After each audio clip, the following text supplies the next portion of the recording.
ఇది కూడా. ఎస్. ఇక్కడ ఒకటండి, sir already YS Jaganmohan Reddy గారి మాజీ పిఏ కె నాగేశ్వర రెడ్డి అక్రమ ఆస్తుల వ్యవహారం ప్రత్యేక దర్యాప్తు బృందం సిట్ జరిపిన సోదాలు కానీ నిందితుల విచారణలో మరింత లోతైన విస్తుపోయే అంశాలు వెలుగులోకి వచ్చాయని చెప్పేసి మీరు చెప్పిన అంశాల్లో స్పష్టంగా కనబడతా ఉంది. దీన్ని మొదట్లో కేవలం మద్యం ముడుపులకే పరిమితమైన దర్యాప్తుగా భావించారు.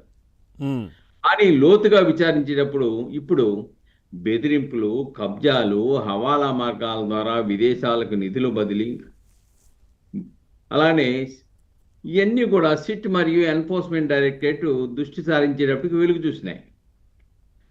కేవలం మద్యం వ్యాపారం ఉండే కాకుండా అధికార అండతో జగన్మోహన్ రెడ్డి గారి పిఏగా ఉన్నటువంటి గతంలో కేఎస్ఆర్ పలు ప్రాంతాలలో పెద్ద ఎత్తున భూ సెటిల్మెంట్లు, కబ్జాలకు పాల్పడినట్టు దర్యాప్తు సంస్థలు స్పష్టంగా గుర్తించాయి. దీంట్లో ప్రధానంగా ఎన్ఆర్ఐ భూమి స్వాహ కృష్ణా జిల్లాలో ఒక ప్రవాస భారతీయుడిని తీవ్రంగా బెదిరించి ఆయనకు చెందినటువంటి 40 ఎకరాల విలువైన భూమిని అతి తక్కువ ధరకే లాక్కున్నట్లుగా ఆరోపణలు వచ్చాయి.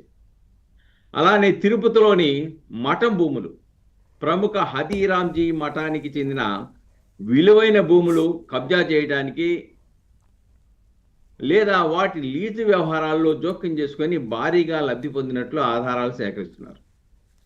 ఇక కార్ షోరూమ్, విజయవాడ శివారులోని లక్కీ హ్యుండాయ్ కార్ షోరూంలో కేఎస్ఆర్ దక్కించుకున్న 51% వాటా వెనుక బలవంతపు వసూళ్లు ఉన్నట్టు తేలింది. షోరూమ్ యజమాని కూడా చాలా స్పష్టంగా చెప్పాడు. అలాగనే ఇంకా అనేక అంశాలు, సుమారు భార్య దగ్గర 2.5 కిలోల బంగారం, అలానే హవాలా నెట్వర్కు, విదేశాల్లో పెట్టుబడులు, ఇలాగ ఇక్కడ ఒక్కసారి మనం ఆలోచించాల్సింది, ఒక్క పిఏనే ఇన్ని కోట్ల రూపాయలు, చిన్న ఉద్యోగి ఇన్ని కోట్ల రూపాయలు పిఏగా ఉండి సంపాదిస్తే ఇంకా అంతిమ దోపిడీదారుడికి ఎన్ని వేల కోట్లు సంపాదించారో వేరే చెప్పక్కర్లేదు. ఇదేంటో కానీ గత ప్రభుత్వ హయాంలో పిఏల పర్వం కొనసాగింది. ఉదాహరణకి మనం చూసాం, కృత్రిమ నెయ్యితో తిరుపతి లడ్డు తయారీ విషయంలో ఆనాటి టీటీడీ చైర్మన్ వైఈ సుబ్బారెడ్డి పిఏగా ఉన్నటువంటి చిన్న దాంట్లో A24గా ఉన్నాడు. అంతే, ఆయన ఇలాగనే సంపాదించాడు. అంటే ఆనాడు పిఏలుగా ఉన్నటువంటి వ్యక్తులు ఎంతెంత సొమ్ము అక్రమార్జనలు దీంట్లో అడుగుతున్నారు. పిఏలు, ఓఎస్డీలు, పర్సనల్ సెక్రటరీలు, వీళ్ళందరూ అంతే కదా, ఏ విధంగా దాచుకున్నారో ఈ రోజున వెలుగు చూస్తా ఉన్నాయి. విచారణ సంస్థలు పిలిచి అడుగుతా ఉంటే ఇవి మా ఆడిటర్ చూసుకుంటారు, మాకు తెలియదని చెప్పి అన్ని ఆస్తులు ఉన్నాయనేది మనకు అర్థమవుతుంది. అదే కదా, అంటే చెప్పలేనన్ని ఆస్తులు, గుర్తు లేనన్ని ఆస్తులు అక్రమంగా సంపాదించారనేది ఈ రోజున విచారణలో వెలుగు చూస్తున్నాయి. ఈ సోదాల్లో బెదిరింపుల ద్వారా రాసుకున్న ప్రామిసరీ నోట్లు ఉన్నాయంట, బినామీ ఆస్తిపత్రాలు ఉన్నాయంట, డైరీలు, మరికొన్ని డిజిటల్ డివైస్, హార్డ్ డిస్కులు, ఫోన్లు సీజ్ చేశారట విచారణ సంస్థలు. అంటే ఎంత దారుణంగా ఈ రోజున వాళ్ళు దోచుకున్నారో, గతంలో పిఏగా ఉన్న వాళ్ళు ఇలా దోచుకొని ఉంటే ఇంకా ఎన్ని వేల కోట్ల రూపాయలు ప్రజలు. సార్ ఇప్పుడు ఈయన ఎవరైతే ఈ కేఎన్ఆర్ వరకే ఆగిందా, ఇది దాని పైన కూడా, ఆయన పైన కూడా వెళ్ళే అవకాశం ఉందా? ఇది ఇంకా ముడుపులు ఒక్కటండి, ఇక్కడ కూడా ఏమైనా లింక్స్ ఉంటాయా? డెఫినెట్ గా పిఏ ఇంత సంపాదించాడంటే దానికి సంబంధించినటువంటి అంతిమ దోపిడీదారులు ఇంకెంత సంపాదించారో మనం అంచనాలు వేసుకోవచ్చండి. ఉదాహరణ, కేఎస్ఆర్ భార్య శశికళ పేరుతో బ్యాంక్ ఖాతాలు 2019 నుండి 24 మధ్య కాలంలో 19.85 కోట్ల రూపాయలు జమ అయినట్లు గుర్తించారండి. అవును. అలాగే ఆమె దగ్గర 2.5 కిలోల బంగారం స్వాధీనం చేసుకున్నారండి. కేబిఆర్ ఇన్ఫ్రా పేరుతో చెవిరెడ్డి కుటుంబం చేసిన 47 ఎకరాల భూముల వెంచర్లో కేఎన్ఆర్ వాటా ఉన్నట్లు సిట్ ఛార్జ్ షీట్ లో పేర్కొంది. తర్వాత విజయవాడలో కూడా రామవరప్పాడు ప్రాంతంలో 5,400 చదరపు గజాల స్థిరాస్తి అంట. మళ్ళీ హైదరాబాద్ కోకాపేటలో కూడా ఒక కోట్ల విలువ చేసే విల్లాలు. అవును, ఈ వెంచర్ లో 10 ఎకరాల భూమిని కేఎన్ఆర్ భార్య శశికళ పేట రిజిస్టర్ చేశారండి. గతం సాక్షిలో పనిచేస్తున్నటువంటి వ్యక్తి, చిన్న వ్యక్తి, ఎవరు సార్ ఈయన? ఇలాగ సాక్షిలో కోట్ల- పనిచేశాడా? గతంలో సాక్షి పత్రికలో పనిచేస్తూ తీసుకున్నారనే వార్తలు కూడా వచ్చినాయి. వా, ఈ చరిత్ర కూడా ఉంది ఆయనకి. ఈ చరిత్ర కూడా ఉంది. ఓకే. హైదరాబాద్ బేగంపేటలో మీరు చెప్పినట్టుగా విలాసవంతమైన ప్లాట్ ఉంది. బెంగళూరు అండ్ విజయవాడలో ఒక్కో ప్లాట్లు ఉన్నాయి. ఉమ్. తిరుపతిలో 2 ప్లాట్లు ఉన్నాయి. మూడు కడపలో ఒక ప్లాట్ ఉంది. 3 రాష్ట్రాల్లో. కార్ షోరూమ్ లో వాటా ఉంది. సాఫ్ట్వేర్ కంపెనీలు ఉన్నాయి. ఇలాగా ఒకటి కాదు, బార్లో కూడా వాటాలు. అవును.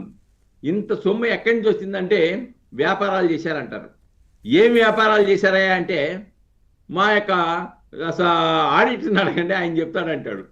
ఇంకోటి ఏంటంటే వైఎస్ఆర్సీపీ నాయకులు చెప్తుంది ఏంటంటే ముద్దాయిల్ని 3rd డిగ్రీ ఉపయోగించేసి తప్పుడు సమాచారం వాళ్ళ చేత చెప్పించి వేధిస్తున్నారు రాజకీయ కక్షతో అంటున్నారు. అబ్బా, ఇంకా నిజంగా కనుక రాజకీయ కక్షతో అయితే చెప్తే ఈ వేల కోట్ల రూపాయలు ఇంత సొమ్ము ఎక్కడి నుంచి వచ్చింది? కనబడుతుంది కదా సార్. కళ్ళ ముందు కనబడుతూ అదే ఉన్నాయి. కదా. ఆదాయాలకి మించి ఆస్తులు ఉన్నాయి. ఎలా సంపాదించాలో చెప్పాలి కదా. ఎందుకు చెప్పలేకపోతున్నారు? ఈయన కాదు, కేఎన్ఆర్ఏ కాదండి, ఈయన దగ్గర మళ్ళా బినామీలు ఉన్నట్టుగా మీ విచారణలో వెల్లడవుతుంది కదా. కేఎన్ఆర్ఏ బినామీ అంటే ఆయనకి ఇంకా బినామీలు. ఈయన కొంతమంది బినామీలు, ఆ బినాలు కూడా పేర్లు మార్చుకొని. విచిత్రం ఏంటంటే గుత్తా శివశంకర్ రెడ్డి ఈయన చిన్ననాటి స్నేహితుడు. ఉమ్. పాత ఫోన్లన్నీ ధ్వంసం చేసి ఉమ్. ఆధారాలు లేకుండా విచారణ సంస్థకు హాజరైనట్టుగా చెప్తూ ఉన్నారు. అదే కదా, రైట్. రెండోది బినామీగా ఉన్నటువంటి దందా వీర్రెడ్డి, ఆయన పేరు లోకేష్ రెడ్డిగా మార్చుకొని హైదరాబాద్లో ఉండి చివరికి ప్రభుత్వం మారిన తర్వాత తమ స్వస్థలానికి వచ్చినట్టుగా అర్థమవుతోంది. ఉమ్. అంటే ఇక్కడ వీటన్నిటినీ ప్రక్కదోవ పట్టించడానికి చూసాం. మొన్న 6 నెలల తర్వాత మెగా డిఎస్సిలో అక్రమాలు జరిగిపోయాయని చెప్పేసి తిరిగి నిందలు వేయడానికి ప్రభుత్వం మీద, దాని నుంచి తప్పించుకోవడానికి ఒక Right, ఎత్తుగడ okay. మనం చూడాలి. ఆల్రెడీ దాంట్లో కోనా శశిధర్ గారు, ఆ శాఖ మంత్రి సెక్రటరీ చాలా స్పష్టంగా పెట్టాడు, ప్రెస్ మీట్ పెట్టేసి ఇప్పటి వరకు ఒక్క ఫిర్యాదు కూడా మాకు రాలేదు డిఎస్సిలో అని చెప్పేసి రైట్. దాని మీద ఎటు కంప్లైంట్ ఇచ్చాడు. అంటే డైవర్షన్ పాలిటిక్స్ ఇక్కడ చేయడానికి ప్రయత్నం చేస్తున్నారు.